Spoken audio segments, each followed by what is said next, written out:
Hello, now I will explain how to fix error 4200 in Vatrix POS and ERP.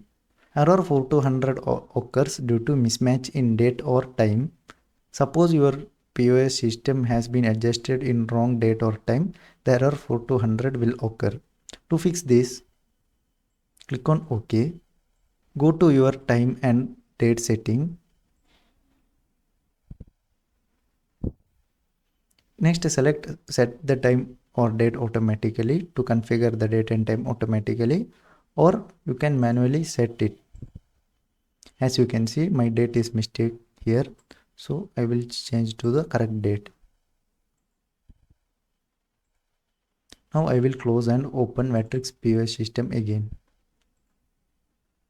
As you can see, the error is fixed. So this is how you fix error 4200 in Vatrix POS system. Thank you.